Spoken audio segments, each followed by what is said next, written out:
I personally, this is my very first scooter, and I opted to get a really fast scooter rather than a 15-mile-an-hour scooter that you see on the road and the streets of your local area. And the reason why I decided to get one was because I'm one of those type of people.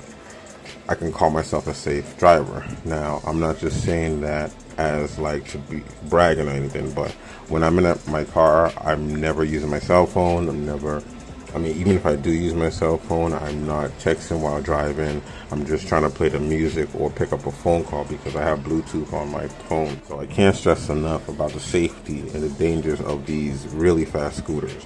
Now, I'm a little bit of a hypocrite because I don't ride without a helmet.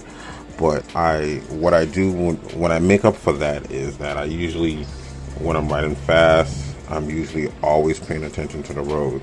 Now, things can always happen in the middle, but thank God that's never happened. I've rode this scooter for about 500 miles, going on 600 miles now. So I know a thing or two about the scooter, and it is not safe even at fast speeds like 42 miles per hour. I think the top speed I've gotten into was 48, and it claimed 56, but because I'm a bigger rider, that's gonna be taken into consideration. Now the scooter is really heavy, so I give it props that it really can hold my weight. I'm about 235, so I'm definitely on the heavy side. So this is one of those type of scooters that is built rugged, and it really the name suggests exactly what it can do. I think the max weight is 500, but I think that's a bit much. One thing I realized about the scooter suspension is that it was a decent suspension at first, but I think it's always going to need adjustment because it does squeak when you sit on it. So I'm kind of wondering how it can hold a 500-pound rider, but I guess that's how it is sometimes when it comes to the Chinese audience. The people who made it, they always claim something that it's not really true because, I don't know if they thought that a 500-pound rider was actually going to ride it, but I don't know. Anyways, moving along when it comes to safety, I have a helmet, and I know I don't usually ride without it, especially during the summertime because it get really hot. But I always have to be responsible. So it's either this: you ride reckless, which I still don't advise you riding reckless because it's going to lead to a disaster, or if you don't use a helmet, because I'm not your mom, but you should use a helmet. But if you don't use a helmet, you definitely have to be paying attention to the road. You can't have anything distracting you. Like even with me, I have nothing on me. It's just me. I might have the gloves, so in case if something does happen, at least I won't scrape my arm, because that's one of the things that I'm always worried about. My head, for some reason, I know how to really tuck and roll. I'm not a ninja, but you know what I mean. But it's just just try to be responsible. I think that's the best thing that's the best advice I can give, especially when it comes to the EUC, electric unicycle. Just in case people don't know what I'm talking about, I always watch YouTube videos on that, and it just looks so fun. But I know it's very dangerous, and I'm a guy that has balance, so I know it'll be very easy for me to jump on. I really know it, but I'm not gonna act like I'm like a professional on it. I know I'm going to have a lot of issues on this. The scooter is really, really good when it comes down to speed. The knobby tires is really good. I've never got a flat, so that's also good.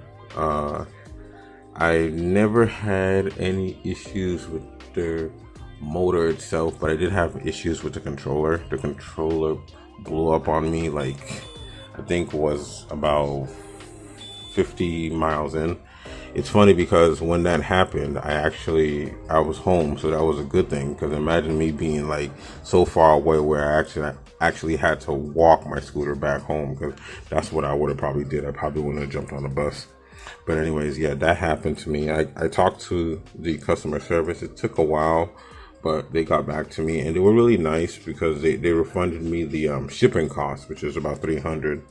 The whole scooter goes about 2,000 something. So I guess I gained a lot when it came to that. And also I They also sent me a new controller and everything that I needed. So yeah, that was good. I always advise people to use the seat. I know that you want to stand, but guess what? Going at faster speeds, sitting down is way better, and it gives you way more control and balance than standing up. So that would be my one advice that I can give anybody. If you most accessories, I'll prefer that everybody tries to put the accessories on the scooter itself, because when you have it more on the scooter, it gives you more flexibility to respond to like any sudden change. I'll give you one example. I was riding down one of my roads that I'm used to, and a guy went by me, and I was running to, and remember, I didn't have a helmet on, so he was going, and for some reason he was way ahead of me, and then he stopped, and he was about to do a turn where you're not supposed to do a turn, like a U-turn. It was a 2-lane, so he wanted to do a U-turn after stopping, not even being aware of his surroundings. So I literally had to press the brake, and luckily it was piston hydraulic brake. No, I think it was hydraulic brake, so I was able to stop on time. But I was like, dude, are you serious? Like, so there's situations like that where you can avoid a collision, but at the same time, because I was alert and I was always looking forward and down, because I'm always looking forward and down. I rarely look backwards and stuff because of potholes in my area. So that was one major collision that I'm glad I avoided, but that was the reason why you should have a helmet, just in case of, you couldn't avoid that situation. Yeah, so, I think I know I got a topic again, but yeah, so the deck is actually pretty good. It's not wide. It's not like a Duotron, so it's not as wide as that. I get maximum of 52 range, even though it claims 110 kilometers. It's only because you got to take into consideration my weight and also all the stuff I also have on the scooter at the same time. But yeah, so about 52 miles, which is really good, especially for my weight and how I ride. I ride at least 32. So yeah, and sometimes you have to adjust brake your brake pads and buy new brake pads, only because if you use the brake a lot, you gotta adjust a lot of that stuff. So, but I also love the stem, how you can raise it up and down, which is really good. I really don't mind whether you can raise it up and down, because more than likely you want to have it high, so just in case you stand over, when you stop, you don't fall over. You don't fall over the handlebar, which I hear people say that, but I don't think it's really possible to fall over the handlebar unless you're really negligent. But I haven't seen it, So other than that, like, the knobby tires are good. The adjustable handlebar. Oh yeah, it does wobble at high speeds. And when you're turning, oh my God. I'm glad I put this in my review. When you turn, it scratches. I don't understand how that works. I don't understand what happens, but it scratches you just hear like a really bad screech, like as if the brake pads, the rims, and the rotors, they're all touching all at the same time. So I think that's a problem with, maybe, I don't know what's wrong with it. Oh yeah, and the suspension system in the front. I know I talked about the back, but the suspension system in the front is very bad, very, very bad. When you go over a bump, it makes a thump, like it's like thump. Like it just hits it and springs up. It's like a really bad spring. It's not like a settle spring where you just see yourself bouncing, like a cool spring. It just springs up and it hits it. So it's definitely not good for a heavy rider. I don't know how it works. I had a friend of mine get on it, and he didn't have that problem over that same area. So, he had the problem over the same area, so it still made the same sound. So it's like, so I think the suspension system is definitely, in the front, is definitely not good. But in the back was good at first, but now it's not good. So, other than that, the fenders are really good in the back, and the front is really good. It has a light system in the front and in the back. Oh, the lights you have to screw in. That's another problem. The lights you have to screw in, because the lights actually fell out on me a couple of times. Very embarrassing, and I couldn't find a place to put it back in. So the horn is really cool. It's like a car sound, very loud. The key system I won't mind, but this one doesn't have a key system. But you have to find the longest wire right here and make sure the colors are the same. So this is the place. These are the places where you need to replace. So remember, these two were here, and this is a new wire right now going to this. In order to put all this back together, it's not a problem. I'll just have to remove all this first, remove all this, remove all the taping all the way down, and try to pass it through here, but backwards. So I'll use this way to pass it up the tube from right here. I have a lot of stuff, but right here, I'll try to pass it up the tube this way, all the way up, because if you do it the other way, you're definitely gonna mess it up. So, and then I'll just remove this controller. So, just to show you that it works, I'm gonna turn it back on. I'm gonna click this to turn it back on to make sure it's working. And this is a new controller right here. So again, I'll hold the button, see it's working. And when you go like this, it like moves. So as you can tell, it's working perfectly. So, I mean, I'm not gonna lie, I hated the fact that they gave me an old one, but I loved the design of this scooter. It's just like everybody stops me.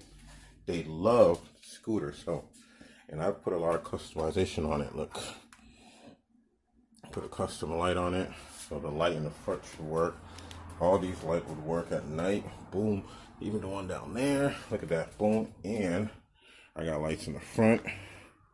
So I'm going to be seeing right there. And I bought a second one right here too. See what I mean?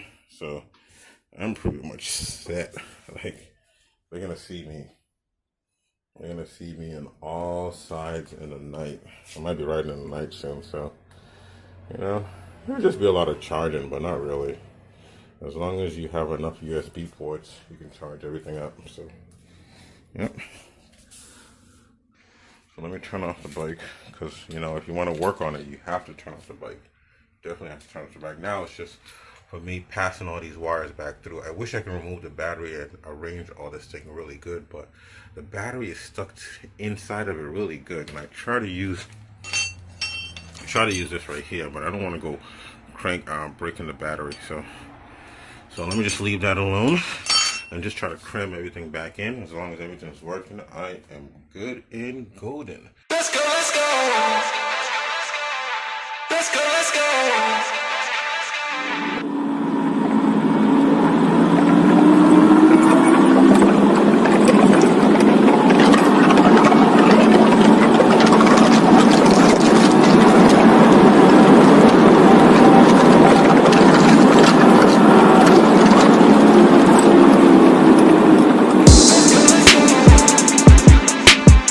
Let's go, let's go.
There wasn't a lot of fixing I did, but it was pretty good.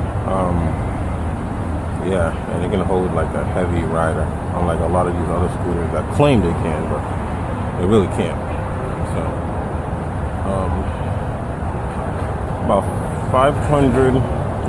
300 miles in, you know, I'm pretty sure I can actually say that, you know, I know it's actually really good. When somebody gets a scooter, it's like, not that good and you want another one, but it's been pretty good.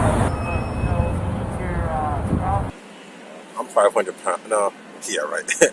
I'm 235 pounds, and it can take me up to 40 to close to 48 miles per hour. Now, imagine a lighter rider. So, I want to say, this scooter, awesome. All right. Let's go, let's go.